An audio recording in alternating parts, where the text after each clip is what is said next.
So why does Afghanistan matter to China?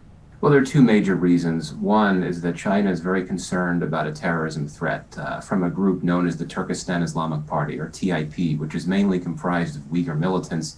China is very concerned about this group, and it is very keen to degrade the threat posed by that group. The second reason why Afghanistan is so important to China is because China has long wanted to expand its Belt and Road Initiative into Afghanistan, but has not been able to because of the war. And it wants to figure out a way to provide or to generate a more conducive environment to allow it to make those infrastructure investments in Afghanistan.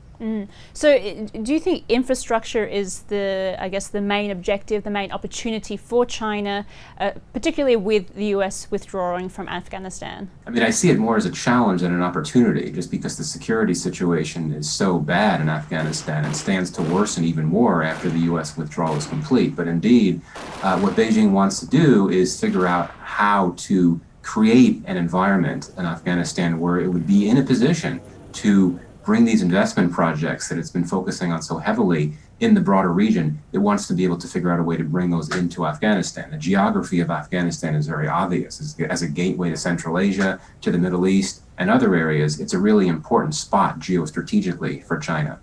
What are the security risks for China having these ties with Afghanistan? Well, I mean, the thing about Afghanistan is there's so many different sources of insecurity. We hear so much about the Taliban because the Taliban is waging this insurgency. But you have a variety of different terrorist organizations based in Afghanistan that China views as a threat, including Al-Qaeda, as well as the local branch of ISIS. But indeed, the TIP is really the group that worries China the most, even though I would argue that Beijing may exaggerate the threat posed by TIP. But this is the group that China really worries about the most. So do you think it's a bit of a balancing act at the moment? We are seeing China in talks with the Taliban. So at this point, is there more to win than lose for China moving into this space? Well, absolutely. I think that China senses a strategic opportunity to be seized, given that the U.S. is on its way out. So China has an opportunity to deepen its influence through the vehicle that it tends to use to build influence, and that is infrastructure investments. So I think that China wants to try to engage more with the Taliban. It has been engaging with the Taliban for several years on indirect levels, but it wants to engage more with the Taliban in order to get a sense as to how receptive the Taliban may be to negotiating with the Chinese some type of understanding that would enable China to bring infrastructure investments into Afghanistan, and particularly in areas that are now controlled by the Taliban. Are you surprised at how quickly China has started up talks with the Taliban, and what type of message does this send to other countries? I think that China has actually been working on this approach of engagement with the Taliban for quite some time.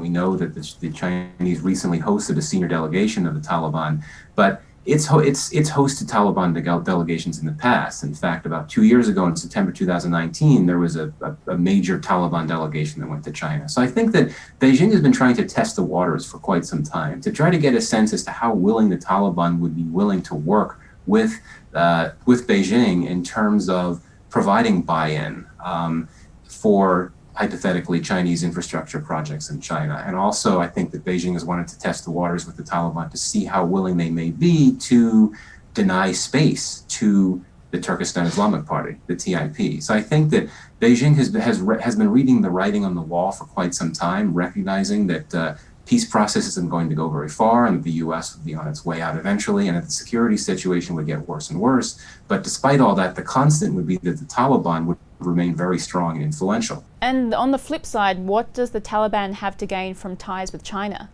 Well, I think that the Taliban really appreciates the legitimacy and recognition that it gained from the United States after signing an agreement with the U.S. last year. And I think that the Taliban is keen to maintain that legitimacy. And by engaging with the likes of China and the other regional players as well. China's been having negotiations, discussions on informal and formal levels with countries across the region and beyond. And I think that for the Taliban, that's an important optic because it conveys the sense that it's perceived by the international community as a legitimate player. So in that regard, I think that it's important for the Taliban to be seen as talking with the Chinese on sustained levels. In your opinion, was the 20-year-long US military presence in Afghanistan actually a beneficial thing for China? I think it was. This would not be admitted publicly by Beijing, most likely. But I think that China, much like a number of other countries in the region, including U.S. rivals like Russia and Iran, I think that they are very ambivalent about the departure of U.S. forces because they recognize that by having U.S. and NATO forces on the ground in Afghanistan, it provided a modicum of stability. It did not stabilize the country altogether, but it provided a modicum of stability that prevented the security situation from getting completely out of hand, thereby providing a bit more hope that China would be able to be in a position to figure out how to degrade terrorist threats and how to look into creating an environment conducive to investments. With U.S. forces leaving, clearly that's going to make those things even more difficult. So I think to sum up, China sees the U.S. Military withdrawal as a strategic opportunity, but also as a setback to its interests. So it's very ambivalent about the U.S. troop posture, as other countries like Iran and Russia are as well. I'm sure a lot of eyes from around the world are on Afghanistan at the moment. Thank you very much for joining me. Thank you.